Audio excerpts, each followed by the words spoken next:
తెలుగు శ్రోతలందరికీ నమస్కారం అండి. మన అలనాటి కథలు ఎవర్ గ్రీన్ స్టోరీస్ ఛానల్కి మీ అందరికీ స్వాగతం. త్రివేణి నవల వింటున్నామండి. రచన శ్రీమతి పొత్తూరి విజయలక్ష్మి గారు. ఇక ఆలస్యం చేయకుండా మనం కథలోకి వెళ్ళిపోదామండి. వీడియో చూసిన వెంటనే లైక్ చేసి షేర్ చేసి తప్పకుండా సబ్స్క్రైబ్ చేసుకోండి. మన ఛానల్ని బెల్ ఐకాన్ యాక్టివేట్ చేసుకోండి. అందరిలోకి ముందుగా తేరుకుంది కళ్యాణి. చివాలన లేచి పరుగున బయటికి వచ్చేసింది. ఒక్క మాటైనా మాట్లాడకుండా అలా వెళ్ళిపోయిన కళ్యాణిని చూసి ఆశ్చర్యపోయారు రమేష్, రామారావు. ఏదో చెప్పాలని ప్రయత్నించి సాధ్యం కాక మౌనంగా బయటికి వచ్చేశారు. ఎవరికి వారే ఏదో ఆలోచిస్తూ గమ్యం చేరారు. శ్యామల భర్త మీద విరుచుకుపడింది. బాగానే ఉంది మీ వరస. ఊరి వాళ్ళ సంసారాలు బాగు చేసేసరికి మన సంసారం కాస్త చెట్టెక్కేలా ఉంది అని దుమ్ము తూర్పారబట్టింది. రమేష్ మాట్లాడకుండా పడుకున్నాడు. అరిచి అరిచి ఊరుకుంది శ్యామల. కళ్యాణి ఇంటికి వచ్చి పిచ్చిదానిలా కూర్చుంది.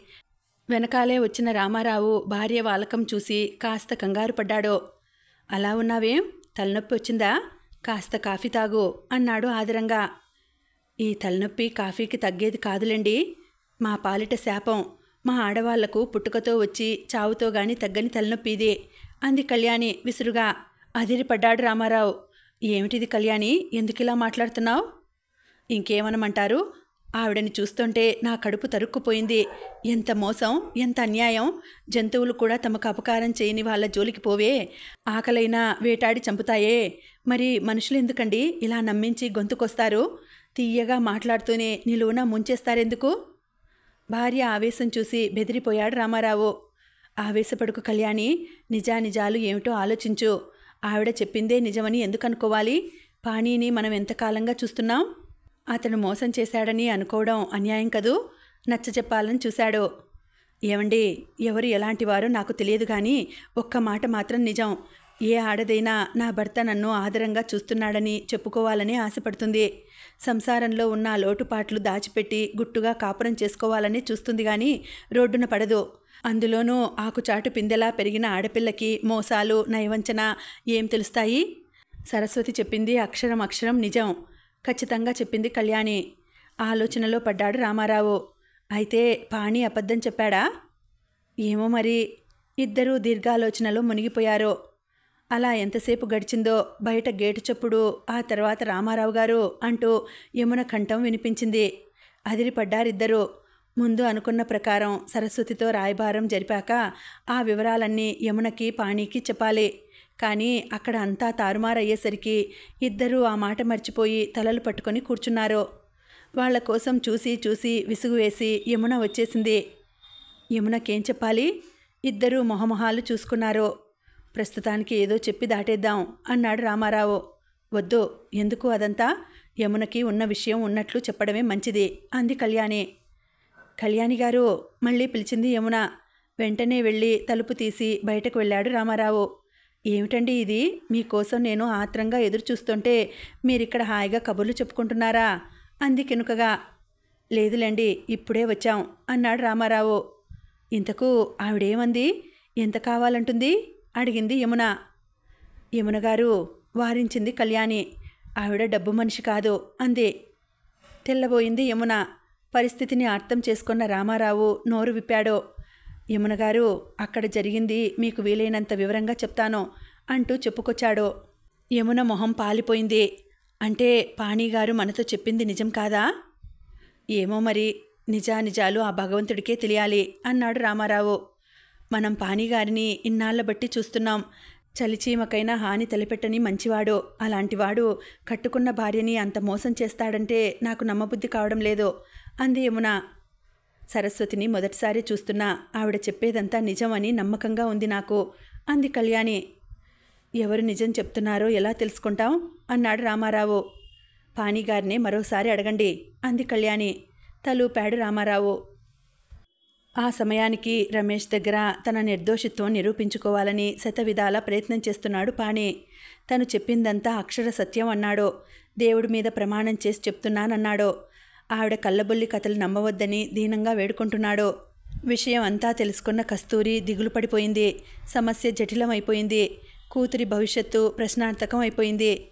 మౌనంగా భగవంతుడి ఎదుట కళ్ళు మూసుకుని నిలబడింది. రమేష్, రామారావు సీరియస్గా ఆలోచించారు. ఇక లాభం లేదు. నిజం తెలియాలంటే పాణి తండ్రిని కలుసుకొని మాట్లాడాలి, తప్పదు. రమేష్, రామారావు వెళ్ళాలనుకున్నారు. నా కోసం ఇంత శ్రమ పడుతున్నారు, మీ రుణం ఈ జన్మలో తీర్చుకోలేను అన్నాడు పాణి. పర్వాలేదులే అన్నారు ఇద్దరు. నిజానికి మనసులో వాళ్ళకి కాస్త చిరాగ్గానే ఉంది. ఏదో మాట సాయం చేద్దామనుకుని రంగంలోకి దిగితే ఈ వ్యవహారం ఓ చిక్కు సమస్యలా తయారైంది. శ్రమతో కూడిన వ్యవహారంగా ఉంది. అలా అని మధ్యలో వదిలేయడానికి మొహమాటంగా ఉంది. అందులోనూ శ్యామల ఇంట్లో యుద్ధం సృష్టించింది. నచ్చజెప్పి ప్రయాణమయ్యాడు రమేష్. బస్సులో రామారావు, రమేష్ ఈ విషయమే మాట్లాడుకున్నారు. తమ సంసారాలు సవ్యంగా సాగాలంటే ఈ గొడవ త్వరగా సర్దుబాటు చేయాలి అనుకున్నారు. రోడ్డు మీద బస్సు దిగి 2 కిలోమీటర్లు నడుచుకుంటూ ఆ కుగ్రామంలోకి వెళ్లారు. అక్కడ తమకు కావలసిన ఇంటి ఆచూకీ కనుక్కోవడం ఏమీ కష్టం కాలేదు. ఆ ఇల్లు చేరేసరికి వాళ్ళకి అడుగు ముందుకు పడలేదు. ఓ ఆడకంఠం లౌడ్ స్పీకర్ స్థాయిలో అరుస్తోంది. పక్క వాయిద్యాల్లాగా పసిపిల్లల ఏడుపులు. ఎందుకు పనికిరాని వాడివని భర్తను తిట్టిపోస్తోంది ఆ ఇల్లాలో. ఆవిడ ఉపయోగిస్తున్న పదజాలం వింటున్న వీళ్ళకి భయం వేసింది. కానీ ఆ ఇంటి అరుగు మీద కూర్చున్న యజమాని మాత్రం దున్నపోతు మీద వర్షం కురిసినట్లు కూర్చున్నాడు. ఆవిడ తిట్లు ఆపితే లోపలికి వెళ్దామని వాకిట్లోనే ఆగిపోయారు రామారావు, రమేష్. కానీ 10 నిమిషాలు గడిచినా ఆ తిట్ల వర్షం ఎక్కువ అవటం తప్ప తగ్గే సూచనలు కనిపించకపోవడంతో ఇక లాభం లేదని లోపలికి వెళ్లారు. నిర్లిప్తంగా అరుగు మీద కూర్చుని శూన్యంలోకి చూస్తున్న వెంకట్రావు వీళ్ళు రావడంతో లేచి నిలబడి పక్కనున్న తుండుగుడ్డ దులిపి భుజాన వేసుకొని ఎదురొచ్చాడు. ఎవరు బాబూ అన్నాడు. మేము మీ అబ్బాయి స్నేహితులం అన్నాడు రమేష్. ఎండిపోయిన ఆయన మొహంలో మెరుపులా మెరిసింది సంతోషం. మా వాసు స్నేహితులా? మా వాసు ఎక్కడున్నాడు నాయనా? ఎలా ఉన్నాడు? క్షేమంగా ఉన్నాడా? ప్రశ్నల వర్షం కురిపించాడు. ఎవరో వచ్చిన విషయం పసిగట్టి బయటకు వచ్చింది బాలా త్రిపురసుందరి. వంట చేస్తూ వచ్చిందేమో. చేతిలో గరిటె కూడా ఉంది. నల్లటి మనిషి, ఎర్ర చీర, నుదుట పెట్టుకున్న కుంకుమ, చేతిలో గరిటె. సాక్షాత్తు కాళికాదేవిలా ఉంది. ఎవరు వాళ్ళు? అప్పులాల్లా? హూంకరించింది. కాదే, మన వాసు స్నేహితులు. తడబడిపోయి నోరు జారాడు. అంతే. ఇక ఆవిడ ఒంటికాలి మీద లేచింది. ఏడి ఆ విధవా? ఎక్కడున్నాడు? కన్న తండ్రిని, తోడబుట్టిన వాళ్ళని వాళ్ళ కర్మానికి వదిలేసిపోయి టింగురంగామంటూ కులుకుతున్నాడా అంటూ మొదలెట్టి తిట్టిపోస్తుంటే ఎంతోమంది రౌడీలను, దొంగలను చూసిన రమేష్కే చెమటలు పట్టాయి. ఇక రామారావు పని అడగనక్కర్లేదు. కాళ్ళు చేతులు వణుకు. అయినా ఎలాగో ధైర్యం తెచ్చుకున్నాడు రమేష్. ఏవండి, మీరు అటు కోడలి తండ్రి దగ్గర డబ్బు గుంజి ఇటు కొడుకు దగ్గర డబ్బు గుంజారని విన్నాం, నిజమేనా? అంతేకాకుండా వాళ్ళివ్వడం లేదని అతనితోనూ, అతనికి కావాలని వాళ్లతోనూ చెప్పి అంతా గందరగోళం చేశారట కదా. ఇది మీకు న్యాయంగా ఉందా? అలా మనుషులని మోసం చేయడం పాపం కాదా అన్నాడు వెంకట్రావుతో. ఆయన్నడుగుతావేం? నన్నడుగు, నేను చెప్తాను అంది ఆ మహాతల్లి కల్పించుకొని. ఏమడిగావయ్యా? మేం చేసింది న్యాయమేనా అన్నావా? ఎక్కడుంది నాయనా న్యాయం? వెతికి చూపించు, నేను చూసి ఆనందిస్తాను. ఆడదిక్కు లేదనే నెపంతో నాకంటే రెట్టింపు వయసున్న ఈయనకు నన్ను కట్టబెట్టారు. సరే, ఆడజన్మ ఎత్తాక చాకరీకి భయపడితే ఎలా వెళ్ళమారుతుంది జీవితం? అందుకే వయసు మళ్ళిన భర్తకి, సవతి పిల్లలకి చాకరీ చేయడానికి సిద్ధపడి కాపురానికి వచ్చాను. దరిద్ర దేవత తాండవించే ఇల్లు. సంపాదన ఉన్నా లేకపోయినా వేళకి వచ్చి కంచం ముందు కూర్చుంటే ఇంత ముద్ద పెట్టాల్సిన బాధ్యత ఆడదానిదేగా. దానికి తోడు పిల్లలు పుట్టుకొచ్చారు. ఆయన చూడబోతే నోట్లోంచి మాటే రాదు. ఇక ఏం చెయ్యను? అందుకే వియ్యంకుడి దగ్గర డబ్బు గుంజాను. అది తప్పా? అయ్యో పాపం, చెట్టుకి దెబ్బ తగులుతుందనుకుంటే పళ్ళు రాల్తాయా అంటూ తనంతాను సమర్థించుకుంది. శ్రోతలకి ఏం చెప్పాలో తోచలేదు. సరే, డబ్బు తింటే తిన్నారు. కొడుకు కోడలికి మధ్య గొడవలెందుకు సృష్టించారు? లేనిపోనివన్నీ చెప్పి వాళ్ళ కాపురం ఎందుకు కూల్చారు? ధైర్యం చేసుకుని అడిగాడు రామారావు. ఇది మరీ బాగుంది. ఒట్టిపోయిన గొడ్డు వల్ల ఏం ప్రయోజనం? మా అబ్బాయి డాక్టరీ చదివాడు. నిలువెత్తు కట్నం ఇస్తారు ఎవరైనా. ఆ డబ్బుంటే నా పిల్లలకు పెళ్లి చేయవచ్చు. ఇందులో అన్యాయమేముంది అందావిడ. మీరు చేస్తున్న పని చాలా తప్పు. మీ మీద చీటింగ్ కేసు పెట్టవచ్చు. నేరం రుజువైతే మీకు జైలు శిక్ష కూడా పడుతుంది. నేను పోలీస్ ఇన్స్పెక్టర్ని. నేను తలుచుకుంటే ఏమైనా చేయగలను బెదిరించాడు రమేష్. ఆవిడ మాత్రం బెదర్లేదు. సరికదా, ఎదురు తిరిగి గయ్యమంది. చాలేవయ్యా పెద్ద మనిషి. నీ బోడి బెదిరింపులు నా దగ్గర పనిచేయవు. తెల్లవారి లేస్తే మహా వాళ్లే 1,00,000 నేరాలు చేస్తారు. వాళ్ళందరినీ ఎవరేం చేస్తున్నారు? ఎంతమందికి జైలు శిక్ష వేస్తున్నారు? అయినా నేనేం చేశానని నన్ను జైల్లో పెట్టిస్తావు? నీ దిక్కున్న చోట చెప్పుకో అని తిట్టిపోసింది. అంతటితో ఆగకుండా, మా కొడుకు ఎక్కడున్నాడు చెప్పండి, వెళ్ళి బుద్ధి చెప్పి లాక్కొస్తాం. తండ్రిని తల్లిని చెల్లెళ్ళని వదిలేసి వాడి మా నాన్న వాడు కులుకుతూ కూర్చుంటాడా? బోలెడంత కట్నం ఇచ్చి పెళ్లి చేస్తామని సంబంధాలు వస్తున్నాయి. మంచి సంబంధం చూసి చేస్తాం. వాడికి సుఖం మాకు సుఖం అంటూ మొదలుపెట్టింది. దాంతో బెదిరిపోయారు ఇద్దరు. ఇంకాసేపు అక్కడే ఉంటే మొదటికి మోసం అని బయలుదేరారు. ఆగండి, మీ వెంట మా ఆయన వస్తారు అంది బాలా త్రిపుర సుందరి. గొంతులో పచ్చి వెలక్కాయ పడినట్లయింది రామారావుకి. ఇప్పటికిప్పుడేం వస్తారు, అడ్రస్ ఇస్తాం, నిదానంగా రండి అన్నాడు. ఆవిడ వినిపించుకోలేదు. ఓ జత బట్టలు సంచిలో పడేసి ఆ సంచి భర్త చేతికిచ్చింది. అడ్రస్ ఉంటే మాత్రం అవన్నీ మీరెక్కడ వెతుక్కుంటారో, వీళ్ల వెంట వెళ్ళండి. వాడిని చెవి పుచ్చుకొని లాక్కురండి. మీ మాట విని రాకపోతే నాకో ఉత్తరం రాయండి, నేనొచ్చి ఐసా పైసా తేలుస్తాను అంది. తలూపి వాళ్ల వెంట నడిచాడు వెంకట్రావు. రమేష్ రామారావుల పరిస్థితి వర్ణనాతీతం. పుణ్యానికి పోతే పాపం ఎదురైంది అన్నట్లు అయింది వాళ్ళ పరిస్థితి. గుట్టుగా బ్రతుకుతున్న పాణిని అనవసరంగా వీళ్ల బారిన పడేశామే అని మదనపడ్డారు. బస్టాండుకు వెళ్తూ ఉండగా నోరు విప్పాడు వెంకట్రావు. చూడండి, దాని మాటకి ఎదురు చెప్పలేక మీ వెంట బయలుదేరాను. కానీ మీ వెంట రావడం నాకిష్టం లేదు. మా వాసు మీద నాకెంతో జాలి ప్రేమ. తల్లిపోయాక వాడి బ్రతుకు అస్తవ్యస్తం అయిపోయింది. వాడికేనాడు ఓ నయా పైసా పంపిన పాపాన పోలేదు నేను. ఏనాడు ఓ చొక్కా గుడ్డ కొనిపెట్టి ఎరగను. వాడి బాధలేవో వాడు పడ్డాడో. నలుగురి మాటలు విని మళ్ళీ పెళ్లి చేసుకుని ఆ కొరివితో తలగొక్కుంటున్నాను. దానికి ఎదురు చెప్పి బ్రతకలేను. వాసు మాకు చెప్పకుండా వెళ్ళి మంచి పనే చేశాడు. లేకపోతే జీవితాంతం జలగల్లా పట్టి పీడించేవాళ్ళం. వాడు అలా వెళ్ళిపోయినందుకు నేను లోపలే సంతోషించాను. ఎక్కడున్నా సుఖంగా ఉంటే అంతే చాలు అనుకున్నాను. ఇప్పుడు మీరొచ్చారు. మీ వెంట వెళ్ళమంది నా ఇల్లాలో. కానీ నేను రాను. నన్ను మాయ చేసి మీరు లారీలో వెళ్ళిపోయారని కట్టుకథ చెప్తాను. మీరు వెళ్ళిపోండి. మా అబ్బాయికి నా ఆశీస్సులు అందజేయండి. వాడు బావుంటే అంతే చాలు నాకు అంటూ గబగబా పొలాలకి అడ్డం పడి వెళ్ళిపోయాడు వెంకట్రావు. ఆపద తప్పినందుకు ఆనందించి అంతలోనే ఆయన మీద జాలిపడ్డారు ఇద్దరు. రోడ్డు మీదకి రాగానే దొరికిన మొదటి వాహనం పట్టుకొని వెళ్ళిపోయారు. వీళ్ల రాక కోసం అందరూ ఆతృతగా ఎదురుచూస్తున్నారు. పాణి, యమున, సరస్వతి, కస్తూరి, కళ్యాణి, ఆలయ్య ఒకరేమిటి అందరూ ఎదురుచూస్తున్నారు.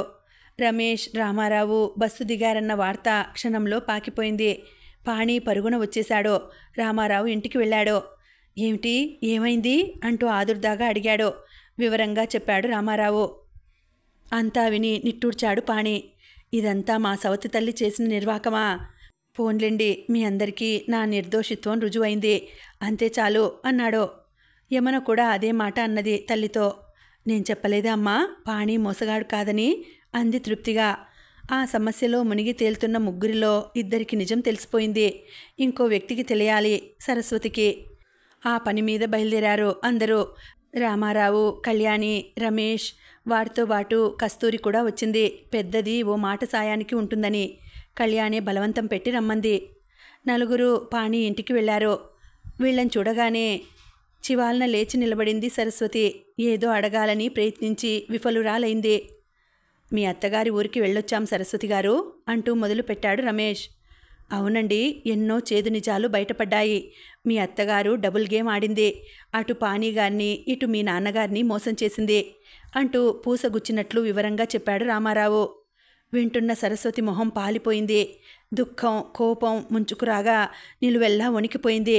రెండు చేతుల్లో తల పెట్టుకొని కూర్చుని ఉండిపోయింది. అలా ఎంతసేపు గడిచిందో.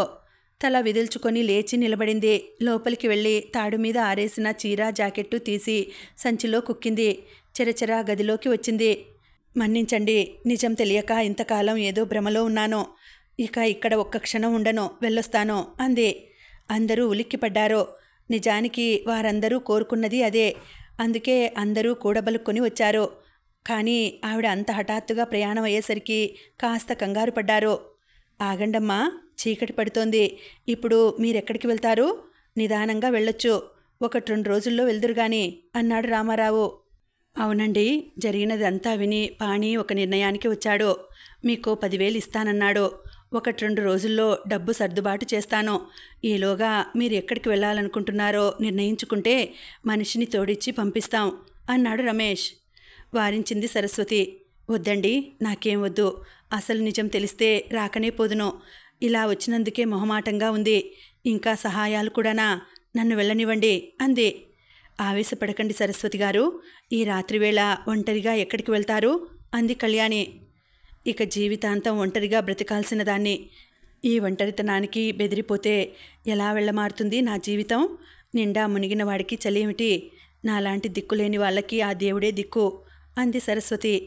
నిలువునా నీరైపోయింది కళ్యాణి. అది కాదండి, ఎప్పుడూ ఒంటరిగా ఎక్కడికి వెళ్ళలేదని మీరే చెప్పారు. ఇప్పుడు ఎక్కడికి వెళ్తారు అంది జాలిగా. అదంతా గతంలో కళ్యాణి గారు. అప్పుడంటే కొండంత మనిషి మా నాన్నగారి చాటున బతికాను.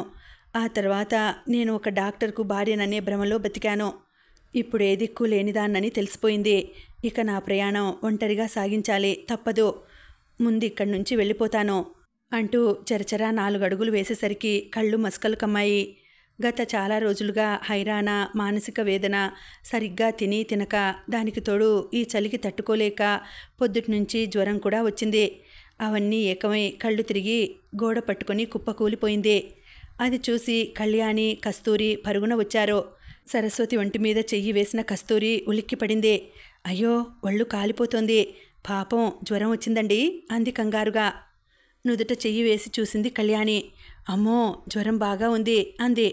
ఇద్దరూ సాయం పట్టి చాప మీద పడుకోబెట్టారు. లోపలికి వెళ్ళి దిండు దుప్పటి తెచ్చి తల దిండు మీద పెట్టి దుప్పటి కప్పింది కళ్యాణి. జ్వరం చూడబోతే ఇలా వచ్చింది. అసలే ఇక్కడ మలేరియా ఎక్కువ. ఎందుకైనా మంచిది పాణిగారిని పిలవండి అంది. మొహమొహాలు చూసుకున్నారు రమేష్, రామారావు. పాణి వస్తాడా? వాళ్ళ ఆలోచన గమనించింది కస్తూరి. పోనీ యమునకు కబురు పెట్టండి అంది. రమేష్ వెంటనే జీపు వేసుకుని యమున దగ్గరికి వెళ్ళాడు. పాణి కూడా అక్కడే ఉన్నాడు. రమేష్ని చూడగానే చివాలన లేచాడు. ఏమైందండి? ఆవిడ ఒప్పుకుందా? ఆత్రంగా అడిగాడు. టూకీగా పరిస్థితి వివరించాడు రమేష్. తల పంకించింది యమున. ఈ టాబ్లెట్లు తీసుకువెళ్ళి మింగించండి, తగ్గకపోతే నేను వచ్చి చూస్తాను అంది. అలాగే అంటూ వెళ్ళిపోయాడు రమేష్. ఏమిటిది యమున, మనకు అడుగడుగునా అపశృతులు ఏమిటి అన్నాడు దీనంగా. ఏం పర్వాలేదు, అన్నీ అవే సర్దుకుంటాయి, మీరు ధైర్యంగా ఉండండి అంది యమున ఓదార్పుగా. సరస్వతిని బలవంతంగా లేపి మందు మింగించారు. కళ్ళు మూసుకొని పడుకుంది సరస్వతి. కాసేపటికి జ్వరం తగ్గుమొహం పట్టింది. అంతా ఊపిరి పీల్చుకున్నారు. రాత్రి అయింది. ఇక ఎవరి దారిన వాళ్ళు వెళ్ళాలి. సరస్వతిని ఒంటరిగా వదిలి వెళ్లే పరిస్థితి కాదు. ఎవరో ఒకరు తోడు ఉండాలి. ఎవరుంటారు? కాసేపు తర్జన భర్జన పడ్డారు. చివరికి ఆలయ్య తన కోడలు గంగని సాయం పంపిస్తానని చెప్పాడు. అందరికీ ఆ ఆలోచన నచ్చింది. కాస్త సాయం ఉంటే జ్వరం తగ్గాక తన దోవన తను వెళ్ళిపోతుంది. నిశ్చింతగా ఎవరి దోవన వాళ్ళు వెళ్ళారు. ఇంటికి వచ్చిన తల్లిని చూసి రేడియో ఆపేసింది యమున. ఎలా ఉందమ్మా ఆవిడకి అని అడిగింది. బాగానే ఉంది, జ్వరం తగ్గింది అంటూ క్లుప్తంగా వివరాలన్నీ చెప్పింది కస్తూరి. తల్లి కూతుళ్ళు మౌనంగానే భోజనం ముగించారు. పక్క మీదికి చేరారు. మనసు ఆందోళనగా ఉన్నా, ఆరోగ్యం బాగుండకపోయినా తల్లికి దగ్గరగా జరిగి పడుకుంటుంది యమున. ఆ వేళ కూడా తల్లి దగ్గరగా జరిగి పడుకుంది. కూతుర్ని దగ్గరికి తీసుకుని తల నిమిరింది కస్తూరి. అమ్మా, నాకెందుకో భయంగా ఉంది అంది యమున.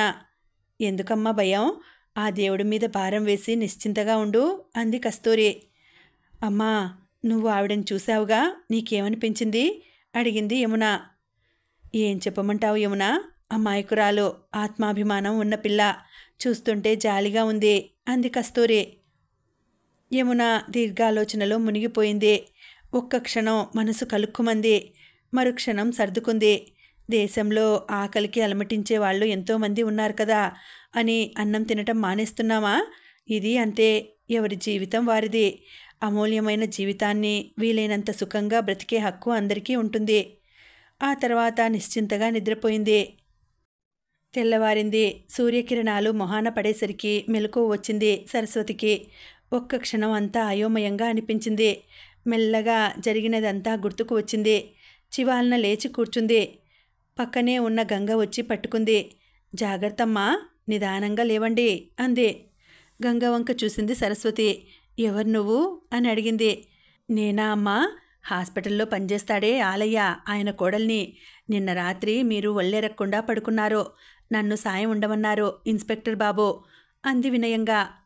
చల్లనీళ్లు ముట్టుకోవద్దని వేడి నీళ్లు పెట్టి మొహం కడిగించింది.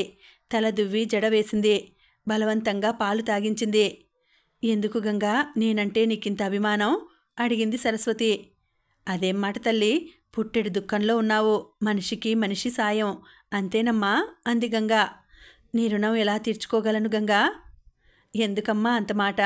పెద్దింటి బిడ్డవి, సాటి మనిషిగా నేను నీకు ఈ మాత్రం చేయలేనా అంది గంగా. ఇంకా ఏం పెద్దింటి బిడ్డని గంగా, అదంతా ఏనాడో పోయింది. ఇక ఇప్పుడు ఇల్లు వాకిలి లేని అనాథను. చెప్తుంటే కన్నీళ్లు జలజలా రాలాయి. జాలిగా చూసింది గంగా. ఊరుకో తల్లి, దిక్కుమాలిన ఆడజన్మ ఇంతేనమ్మా. నేనంతా విన్నాను. ఏం చేస్తావు? గుండె రాయి చేసుకో. ఇంకా బోలెడంత బతుకు ముందు ఉంది కదమ్మా. అదెట్టా బతకాలో ఆలోచించుకో అంది తల నిమురుతూ. అదే అర్థం కావడం లేదు గంగా. ముందు ఇక్కడి నుంచి వెళ్ళిపోవాలి. ఇక్కడుంటే ముళ్ళ మీద ఉన్నట్లు ఉంది నాకు. ఇప్పుడు బస్సు ఏమైనా ఉందా అంది సరస్వతి లేచి నిలబడి. ఆవేశపడకమ్మా, బస్సుదే ఉందిలే. ఇప్పుడు కాకపోతే ఇంకా కాసేపు ఆగినా దొరుకుతుంది. కానీ ఎక్కడికి వెళ్తావమ్మా? ఈ పాపిష్టి లోకం ఒంటరి ఆడదాన్ని బతకనిస్తుందా? పీక్కు తినరా? ముందు ఎక్కడికి వెళ్ళాలో చూసుకో అంది గంగా. ఎక్కడికైనా సరే వెళ్తాను. ఏ గుడి ముందో లేదా ఎందులోనైనా దూకి ఆత్మహత్య చేసుకుంటాను. ఇక్కడ మాత్రం మొహమాటంగా ఉంది. నా బాధ నీకు అర్థం కాదు గంగా అంది సరస్వతి దీనంగా. ఎందుకు అర్థం కాదు తల్లి? నేను నీలాంటి ఆడదాన్నేగా. నేను ఎన్నో కష్టాలు పడ్డాను. మా మావకి 5 కొడుకులు, 3 కూతుళ్ళు. నా మొగుడు 3వాడు. చిన్నతనంలోనే పెళ్ళయింది. పెళ్ళైన వెంటనే కాపురానికి రావాలని అత్తవాళ్ళు, పంపించమని అమ్మవాళ్ళు కొట్టుకు చచ్చారు. నా మీద ప్రేమతో అనుకునేవి తల్లి. అదేం కాదు. నేను తెచ్చే ఆ పావలా కూలి డబ్బుల కోసం కక్కుర్తిపడి. ఇద్దరివి దరిద్రపు గొట్టు కుటుంబాలే. రెక్కాడితే గాని డొక్కాడదు. నా మొగుడు చాలా మంచివాడు. నేనంటే తగని ప్రేమ. కాస్తో కూస్తో చదువుకున్నాడు. తాపీ మేస్త్రి దగ్గర పని కోసం పట్నం వెళ్ళాడు. బాగానే సంపాదించేవాడు. నన్ను తీసుకెళ్ళాడు. ఒక బాబుగారింట్లో పనిచేసేదాన్ని. ఆ అయ్యగారు అమ్మగారు ఉద్యోగాలకి పోతే పగలంతా ఇంట్లో ఉండి పిల్లల్ని చూసుకుంటూ ఉండేదాన్ని. బాగానే ఉండేవాళ్ళం. ఇక్కడ మా మామ కుటుంబం పరిస్థితి ఏమీ బాగుండలేదు. మా అత్త జబ్బు పడింది. వచ్చే కూలీ డబ్బులు రాకపోగా మందు మాకు ఖర్చొకటి పడింది. చేద్దామన్నా పనులు దొరక్క కటకటలాడిపోయారు. మేం పొదుపుగా వాడుకొని ఉన్న డబ్బంతా ఇక్కడికే పంపేవాళ్ళం. అయినా చాలేదు కాదు. అట్టా ఉండగా నా భర్తకి దుబాయ్లో ఉద్యోగం దొరికింది. అక్కడ ఓ ఏడాది కష్టపడితే ఇక్కడ 5 ఏళ్ళు సంపాదించినంత సంపాదించవచ్చు అని చెప్పారు అందరూ. ఇంటి పరిస్థితి బాగాలేదు. అక్కడికి వెళ్తేనే మంచిదని వెళ్ళాడమ్మా. పట్నంలో ఒంటరిగా ఎలా ఉంటాను? నేనిక్కడికే వచ్చేశాను. ఆయన అక్కడికి వెళ్ళాక నెల తిరిగేసరికి డబ్బు పంపేవాడు. ఇక్కడ ఇంటి పరిస్థితులు బాగుపడ్డాయి. అందరూ 2 పూటలా తినడం మొదలుపెట్టారు. కానీ నా పని మాత్రం దిగజారిపోయింది. చాకిరీ కూలి పని తప్పలేదు. కాయకష్టం చేయడానికి అలవాటు పడిన శరీరం. పనికి భయపడేదాన్ని కాను. కానీ సూటిపోటి మాటలు. కూర్చుంటే తప్పు, నుంచుంటే తప్పు. మొదట ఏడాది అక్కడ పనిచేస్తే డబ్బు వెనకేసుకోవచ్చు అనుకొని ఆశపడ్డాడు నా మొగుడు. కానీ 3 ఏళ్లైనా దమ్మిడి నిలవేయలేకపోయాడు. ఇంట్లో అందరికీ షోకులు ఎక్కువైపోయాయి. దాంతో ఖర్చు ఎక్కువైంది. ఇదంతా చూసి నా కళ్ళు మండుకొచ్చేవి. అయినా నోరెత్తేదాన్ని కాదు. ఓనాడు వరుసకు బావయ్యైన వాడితో నవ్వుతూ మాట్లాడానని నాకు రంకుగట్టి యాగీ చేసింది మా అత్త. నేను ఎదురు తిరిగి సమాధానం చెప్పాను. మాట పెరిగింది. కర్ర తీసుకొని నా మీదికి వచ్చింది మా అత్త. ఆ కర్ర లాక్కొని దాన్నే 4 బాదాను. అడ్డం వచ్చిన వాళ్ళందరికీ తలా 4 తగిలించాను. ఎంతకాలం ఊరుకుంటానమ్మా? అక్కడ నా మొగుడు రెక్కలు ముక్కలు చేసుకుని సంపాదించిందంతా వీళ్లకు పెడుతున్నా చాలక జలగల్లా పీక్కు తింటున్నారే. నా చేత చాకిరీ చేయించుకొని నన్ను నానా మాటలు అంటూ ఉంటే నాకు ఒళ్ళు మండిపోదా? నేను వయసులోనే ఉన్నాను. వాళ్ళంతా కాపురాలు చేసుకుంటూ కులుకుతుంటే నా కడుపు రగిలిపోదా? అయినా నేను నోరెత్తలేదు. ఉత్త పుణ్యానికి నాకు రంకు అంటగట్టేసరికి నాకు చిర్రెత్తుకొచ్చింది. ఆ ఎదురు తిరగటం మొదలు నా పద్ధతే మార్చేసుకున్నాను. పట్నంలో అమ్మగారింట్లో ఉన్నందువల్ల నాకన్నీ తెలుసు. మాట మంచి లెక్క డొక్క అన్నీ క్షుణ్ణంగా నేర్చుకున్నా. అవసరానికి పనికొచ్చాయి. నెల నా మొగుడు పంపిన డబ్బు నేనే తీసుకోవడం మొదలుపెట్టాను. మొదట్లో అంతా నానా గొడవ చేశారు. నేను ఎదురు తిరిగేసరికి తగ్గిపోయారు. డబ్బంతా నా చేతిలో పెట్టుకుని బింకంగా ఉండేసరికి వాళ్లే కాళ్ళబేరానికి వచ్చారు. ఆ డబ్బు తీసుకెళ్లి బ్యాంకీలో కడుతున్నాను. రామారావు బాబుగారు వడ్డీ వచ్చే విధంగా ఏర్పాటు చేశారు. ఇంటికి కావలసినంత మటుకు తీసి వాడతాను. ఆ పైన గింజుకు చచ్చినా పైసా ఇవ్వను. మంచి చీరలు 4 కొనుక్కున్నాను. కాస్త బంగారం కూడా కొనుక్కున్నాను. అది చూసి ఏడుపు. నా ఎదుట మాట్లాడే ధైర్యం లేక చాటున ఏదేదో వాగుతూ ఉంటారు. నేనేం లెక్క చెయ్యను. వాగిన వాళ్ల నోళ్లే నెప్పి పుడతాయి. ఇంకో 2 ఏళ్ళు ఆగితే నా మొగుడు వచ్చేస్తాడు. నా కష్టాలు గట్టెక్కుతాయి. ఇదంతా నీకెందుకు చెప్తున్నానంటే తల్లి, కష్టాలు వచ్చినప్పుడు గుండె రాయి చేసుకోవాలి. మొండికి పడి ఎదురు తిరిగి పోట్లాడాలి. మనం డీలా పడిపోతే అది అలుసుగా తీసుకొని మరింత బెదరగొడతారు అందరూ. కాబట్టి ధైర్యంగా ఉండమ్మా. చస్తానని మాత్రం అనకు. చచ్చి ఏం సాధిస్తావు తల్లి అంది గంగా. అంతా విని నిట్టూర్చింది సరస్వతి. నాకు మాత్రం చావడం సరదానా గంగా? నాకు బ్రతుకు మీద తీపి ఎక్కువే. కానీ ఏం చెయ్యను? నేను పిరికిదాన్ని కాదు. నా భర్త నన్ను మోసం చేశాడని తెలిసి కూడా చావకుండా నిలదీసి అడగాలని బాబాయ్ అంటే నేను సరే అని వెంట వచ్చాను. తీరా చూస్తే ఆ మనిషిది ఏం తప్పులేదో, ఇంకెవరో మోసం చేశారో. ఇక నేనేం చెయ్యను? నా దారి నేను చూసుకోవాలి కదా ప్రశ్నించింది. ఎట్లా బతుకుతావు తల్లి? కాయ కష్టం చేసి ఎరుగందానివి. ఆకుచాటు పిందెలా పెరిగిందానివి. ఏం చేస్తావు? సరస్వతి మొహం పాలిపోయింది.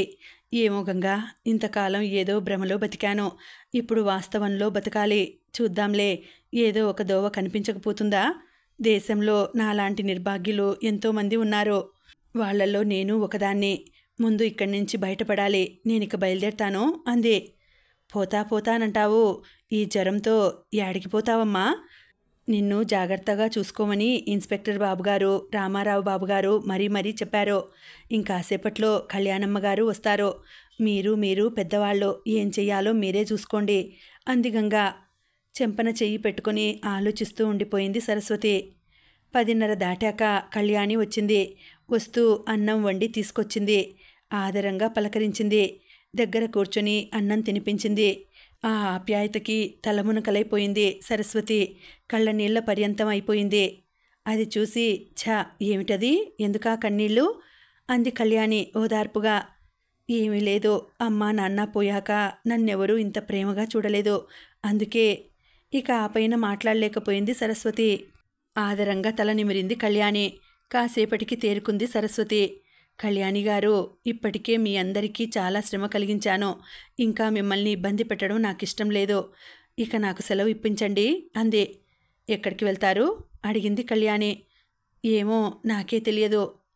అలా అంటే ఎలా? శాంతంగా ఆలోచించండి. ఎవరైనా బంధువులున్నారా? పచ్చగా ఉంటే వచ్చి వాలిపోయి, కష్టంలో ఉంటే ఈసడించుకునే బంధువులుంటే ఉన్నారేమో. వాళ్ళెవరూ నన్ను ఆదరించరు చెప్పింది సరస్వతి. పోనీ మంచి స్నేహితులున్నారా? బంధువుల విషయంలో మీరు చెప్పింది నిజమే. కానీ మంచి స్నేహితులు అవసరానికి ఆదుకుంటారు కదా. మరో మార్గం సూచించింది కళ్యాణి. ఎప్పుడో చిన్నతనంలో చింతగింజలు, వామనగుంటలు ఆడుకునే రోజుల్లో ఉన్న స్నేహితులే తప్ప ప్రత్యేకించి నాకెవరూ స్నేహితులు లేరండి. పల్లెటూరులో ఆడపిల్లలకు స్నేహాలు తక్కువే అంది సరస్వతి. నిజమే. మరి సరస్వతి లాంటి పల్లెటూరి పిల్లకు ఆపదలో ఆదుకునే స్నేహితులుండటం అసంభవం. మన సమాజంలో ఆడవాళ్ల స్నేహాలు పెళ్లితో ముగిసిపోతాయి. ఆ తర్వాత ఏ శుభకార్యం సందర్భంలోనో ఎదురుపడితే నీకెంతమంది పిల్లలు, మీ వారికెంత జీతం అంటూ పలకరించుకోవడానికే పరిమితం అయిపోతుంది. ఉత్తర ప్రత్యుత్తరాలు కూడా ఉండవు సామాన్యంగా. ఇక అంతకంటే అధికంగా ఆశించడం అత్యాసే. ఇప్పుడు ఈ సరస్వతికి స్నేహితులెవరూ లేరు. ఎక్కడికి వెళ్తుంది? దీర్ఘాలోచన మొదలుపెట్టింది కళ్యాణి. నిజానికి ఏ సంబంధమూ లేని సరస్వతి గురించి కళ్యాణి అంతగా ఆలోచించవలసిన అవసరం లేదు. కానీ ఏ జన్మ అనుబంధమో సరస్వతి పట్ల జాలి, దయ కలిగాయి. అయ్యో పాపం అనిపిస్తోంది. ఏదైనా దారి చూపించాలని తపనగా ఉంది. కాకపోతే ఏ దారి చూపించాలో అర్థం కావడం లేదు. అందుకే బుర్ర వేడెక్కేలా ఆలోచించడం. ఎంత ఆలోచించినా మార్గం కనిపించడం లేదు. సమస్య చాలా జటిలమైనది. అందుకే ప్రస్తుతానికి సరస్వతి పూర్తిగా కోలుకునేదాకా తాత్కాలికంగా వాయిదా వేస్తే నిదానంగా ఏదో దారి చూడొచ్చని కళ్యాణి తాపత్రయం. కానీ అందుకు కూడా ఒప్పుకోవడం లేదు సరస్వతి. ఇక ముందు జీవితం అంతా ముళ్ళబాటే కదండి నాకు. ఈ కాస్త జ్వరానికి భయపడితే ఎలా అంది. సరే వెళ్ళు, కానీ పానీగారి ఇస్తున్న డబ్బు తీసుకో అంది కళ్యాణి. ఏ అధికారంతో తీసుకోను? ఆయనకి నాకు ఏం సంబంధం ఉందని తీసుకోను? అని అడిగింది సరస్వతి. అదేం మాట, మీ నాన్నగారు పాణికి చదువులో సాయం చేశారుగా అంది కళ్యాణి. చెయ్యలేదని తెలిసాక కూడా ఆ మాట ఎలా అనమంటారు అంది సరస్వతి. తర్వాత మీ మామగారు అత్తగారు దోచుకున్నా మొదట్లో మీ నాన్నగారే డబ్బిచ్చారు కాబట్టి అతనిచ్చే డబ్బు నువ్వు తిరిగి తీసుకోవచ్చు అంది కళ్యాణి. క్షమించండి, మా నాన్నగారు ఆయనని అల్లుడుగా చదివించారే తప్ప దానధర్మంగా చదివించలేదు. ఆ సంబంధానికే విలువ లేనప్పుడు ఆ డబ్బుకి విలువేముంది? నా బుద్ధి తెలిసాక నాన్నగారు పేద విద్యార్థులకు ఓ పూట అన్నం పెట్టేవారు. అలా చాలామంది వారాల కుర్రాళ్ళు ఉండేవాళ్ళు. వాళ్ళందరూ వచ్చి మా నాన్నగారు తమకు చేసిన సాయానికి విలువ కట్టి నాకు తిరిగి ఇస్తానంటే నేనెందుకు తీసుకుంటాను? పుణ్యాత్ములు నాన్నగారు. ఆయన చేసిన పుణ్యం ఆయనకే దక్కాలి, దక్కుతుంది కూడా. మధ్యలో నా ప్రమేయం ఎందుకు అంది సరస్వతి. కళ్యాణికి ఓర్పు నశించిపోతోంది. సరస్వతి గారు, మీకు మరీ ఇంత మొండితనం పనికిరాదు. ఆయన ఏదో సహాయం చేస్తానంటున్నారో మీరేం అర్థించలేదు. ఆయన కూడా ఇష్టపడి ఇస్తున్నారు, ఇబ్బంది పడి ఇవ్వడం లేదు. తీసుకోవడానికి మీకేం అభ్యంతరం చెప్పండి? కళ్యాణి గొంతులో కాస్తంత చిరాకు, అసహనం తొంగి చూశాయి. సరస్వతి కళ్ళ వెంట నీళ్లు తిరిగాయి. కళ్యాణి గారు, నాది మొండితనం కాదు. మీరు కూడా ఆవేశపడకుండా శాంతంగా ఆలోచించండి. నా పరిస్థితి కూడా కాస్త అర్థం చేసుకోండి. ఆయన నాకు డబ్బిస్తానన్నారు. ఎంతిస్తారు? 10,000, 15,000, మహా అయితే 25,000, అంతేనా? ఆ డబ్బు నేనేం చేసుకోను? దాంతో నా జీవితం వెళ్ళమారిపోతుందా? లేక అదలాగే బ్యాంకీలో వేసుకుంటే వచ్చే వడ్డీకి నేను బ్రతకగలనా? ఓ మనిషి బ్రతకడానికి ఆ డబ్బు సరిపోతుందా? అసలైనా ఆయన నాకెందుకు సాయం చేస్తున్నారు? భార్యనని ఆదరంతోనా? ఆ సంబంధం ఏనాడో తెగతింపులు చేసుకున్నానని ఆయనే చెప్తున్నారు. ఆయన భావి జీవితానికి నేను అడ్డుపడతానని భయంతో నా పీడ వదులుచుకునేందుకు డబ్బు మూల్యంగా చెల్లిస్తున్నారా? ఆ భయం ఆయనకక్కర్లేదు. నేనెవరికీ అడ్డురాను. నాకు అధికారం లేనిదాన్ని ఆశించే కుసంస్కారిని కాదు నేను. ఇవేవీ కారణాలు కాదని మీకు తెలుసు. నా పరిస్థితి చూసి జాలిపడి ఇస్తున్నారు. దిక్కులేని దాన్నని ఆర్థిక సహాయం చేస్తున్నారు, అంతే కదూ? కళ్యాణి గారు, మీరు ఆడవారే, నా బాధ అర్థం చేసుకోగలరు. ఎంత దీనస్థితిలో ఉన్నా ఆయన వారి దగ్గరకు వెళ్ళి చెయ్యి జాచాలంటే ప్రాణం చచ్చిపోతుంది ఎవరికైనా. ఆయన నన్ను భార్యగా భావించకపోవచ్చు, నాతో సంబంధం తెంచుకొని మరో పెళ్లికి సిద్ధమై ఉండవచ్చు. కానీ నేనింకా ఆయన నా భర్త అనే భావిస్తున్నాను. తెగతెంపులు అయిపోయాయి కదా అని మంగళసూత్రాలు తీసి విసిరేయలేదు.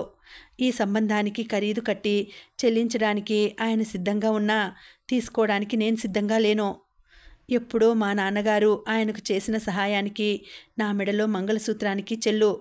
మనిషి తోడు లేకపోయినా నా మెళ్ళో తాడు ఓ తోడుగా ఉంటుంది. పెళ్ళయిందని భర్త ఉన్నాడని నలుగురికి తెలుస్తుంది. పరదేశం వెళ్ళాడనో ఏదో సాకు చెప్పే అవకాశం నాకు ఉంటుంది. నా పరిస్థితి మీకు తెలుసు. చాలా గడ్డు రోజులు గడవాలి. తలరాతను తప్పించలేం కాబట్టి నేను పరిస్థితులకు ఎదురీది నిలబడాలి. చూస్తాను. ఏదో జీవనాధారం దొరకలేదనుకోండి, అప్పుడే ఎవరి దగ్గరైనా చెయ్యి చేస్తాను. ముక్కు మొహం తెలియని వాళ్ళ దగ్గర అడుక్కున్నా అంత బాధ అనిపించకపోవచ్చు. దానికోసం ఇప్పుడే కట్టుకున్న భర్త దగ్గర ముష్టెత్తుకునే దుస్థితికి దిగజారడం నాకిష్టం లేదని చెప్తుంటే సరస్వతి కళ్ళ వెంట నీళ్లు జారాయి. గుండె పిండేసినట్లు అయింది కళ్యాణికి. నిజమే, నువ్వొద్దు పొమ్మంటున్న భర్త దగ్గర ఆర్థిక సహాయం ఆశించడం నిజంగానే నరకం ఆడదానికి. గంగకి కూడా కడుపులో దేవినట్లయింది. అత్త మావ ఆదరించకపోతే పీడా పోయింది. తోడికోడల్లో ఆడపడుచులో ఓ మాట అన్నా వచ్చిన నష్టం లేదు. కానీ కట్టుకున్నవాడు కాదంటే వేరే ఏ ఆధారమూ లేని ఆడపిల్లకి అంతకంటే బాధాకరం ఏముంటుంది? ఏంటో తల్లి, మాలో అయితే మారుమనువుకెళ్ళొచ్చు. మీరు చూడబోతే పెద్దవాళ్ళు, మీకా ఆచారమా లేదో? ఎట్లా బతుకుతావు అని అడిగింది జాలిగా. ఏమో గంగా, ఇంతకాలం ఆ అవసరం రాలేదు. నాకంతగా పనులు కూడా రావు. చిన్నతనంలో మా ఇంట్లో వంటకి వంట మనిషి ఉండేది. మిగిలిన పనులన్నీ కూడా పనివాళ్లే చేసేవాళ్ళు. ముందంతా మహారాణిలా ఉంటుందని నన్ను గారాబంగా పెంచారు. ఆ తర్వాత అత్తగారింటికి వెళ్ళినప్పుడు అక్కడ అంట్లు తోమడం, బట్టలు ఉతకడం నేర్చుకున్నాను. వంట కూడా చేయించాలని చూసేది మా అత్తగారు. కానీ సరిగ్గా చేతకాక తగలెడుతుంటే పదార్థం పాడైపోతుందని వంట మాత్రం తనే చేసుకునేది. అందుకే వంట బాగా రాదు అని చెప్పింది సరస్వతి. పోనీ కుట్లు అల్లికలు ఏమైనా చాతనవుతాయా అడిగింది కళ్యాణి. తల అడ్డంగా ఊపింది సరస్వతి. తల పట్టుకొని కూర్చుంది కళ్యాణి.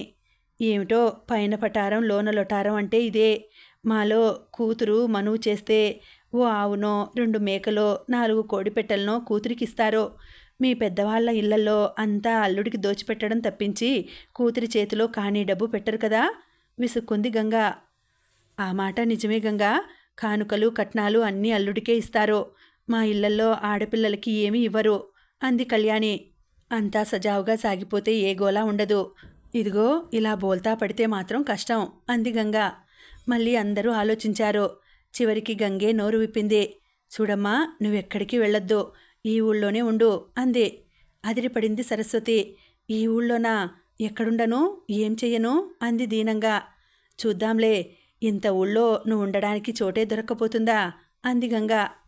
నాకు ఈ ఆలోచన బాగానే ఉంది. మీరు ప్రస్తుతానికి ఇక్కడే ఉండండి. నేను టౌన్కి వెళ్తాను కదా, అక్కడ ఆచూకీ తీస్తాను. ఏదైనా ఆధారం దొరుకుతుందేమో చూద్దాం అంది కళ్యాణి. నా చేతిలో మా బాబాయ్ ఇచ్చినది 10 రూపాయలు తప్ప ఇంకేం లేదు కళ్యాణి గారు. నేనెలా బ్రతకాలి? దీనంగా అడిగింది సరస్వతి. ఏమిటమ్మా ఆ మాటలు? పూటకి 10 పుట్లు తినేదానిలాగా మాట్లాడుతున్నావు. నువ్వు తినే గుప్పెడు మెతుకులే కరువవుతాయా? పక్షులకి పశువులకి మేత దొరకగా లేంది మనిషికి అన్నం దొరకదా? మందలించింది గంగ. అది కాదు గంగా, ఏదో చెప్తున్న సరస్వతిని వారించింది. ఇంకేం మాట్లాడకమ్మా. నీకేదైనా దారి దొరికేదాకా నీ మంచి చెడ్డ చూసే బాధ్యత నాది, సరేనా అంది ఖచ్చితంగా. కళ్యాణికి గంగను చూస్తే చెప్పలేనంత అభిమానం కలిగింది. నీలాంటి మంచివాళ్ళు నూటికో కోటికో ఒక్కరు కూడా ఉండరు గంగా. ఎంతో చదువుకొని ఉపన్యాసాలు దంచేవాళ్లంతా నీ కాలిగోటికి సరిరారు అంది గంగ వంక ఆరాధనగా చూస్తూ. అంత పెద్ద మాటలెందుకులేమ్మా, పెద్దింటి పిల్ల పుట్టెడు కష్టాల్లో ఉంది. నాకు ఇంకో ఆడుపడుచుంటే చెయ్యనా అనేసింది గంగ. దీనంగా తన వంక చూస్తూ కళ్ళనీళ్లు పెట్టుకున్న సరస్వతి వంక చూసి తల నిమిరింది. ఇంకా ఉందండి, కథ కొనసాగుతుంది. మళ్ళీ వచ్చే వీడియోలో తర్వాతి భాగం తెలుసుకుందామండి. అంతవరకు సెలవు. నమస్తే.